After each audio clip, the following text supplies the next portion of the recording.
دوستان عزیز در شهر غرم هستیم، ناحیه رشت. اینا در مرکزش هستیم. این طرف حکومتش است، این طرف کوهش کوه زیبا داره، باد و هوا به نهایت خوب است. از این طرف چایخانه بالای آب است. از این طرف اینا بازار میره. اینا برادرها سمسخونه در تگ اینمی موس اینمی چایخانه بالای آب، چایخانه بالای آب میگن اینمی چایخانه. برادرها دوم توچکای ساموسا اینمی برای مرکز خدمت رسانی واویلون در اینمی جای دوم توچکا. اگه نمیره میشنم همون ساموسا. ما پرسیدیم که کدام ساموسا ها، گفتن که همون ساموسا، همین ساموسا یک عدد توچکا. برادرها خیلی نوار را تماشا کنید تا آخر. در این ساموسا را ببینید چقدر گوشت و پیاز داره. خریبی چوک. نه برادرها در مرکزی سنتری شهری غرم. اینا برادران عزیز در جگری غرمیم. زنده باشین همه کسا. امروز آخرین روزی هست که ما در غرمیم. و همین خاطر با نوابرداری کردیم که برادرانی که از غرم هستن و غرم ندیدن ببینن، تماشا کنن، بیاین. مردمی غرم بهد مردمی مهمان دوستور است، مردمی خوب است، مردمی خیرخواه است و خوراکاشون هم گپ نیست.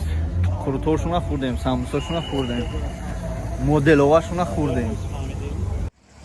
قصر فرهنگی شهری غرم.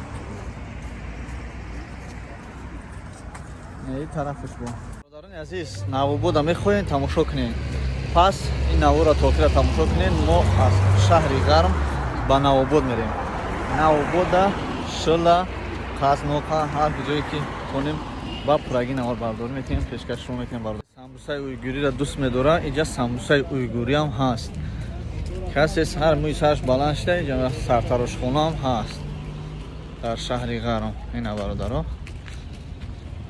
سرتراش خونه هم هستن.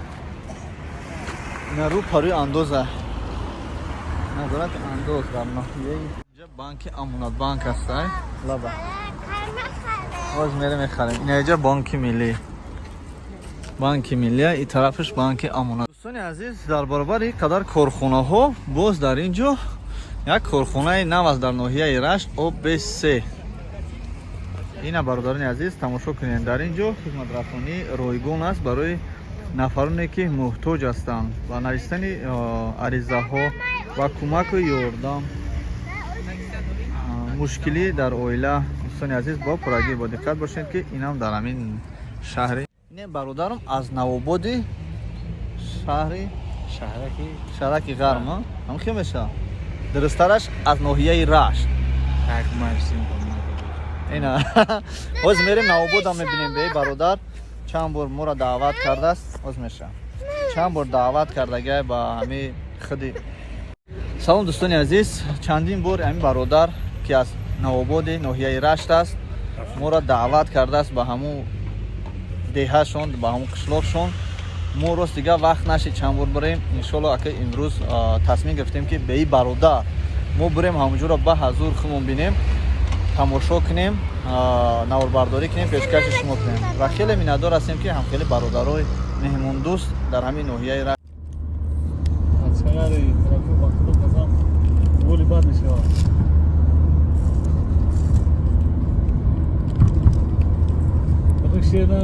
دیگران چی بودن مقصدی دیگران جلت نکردن.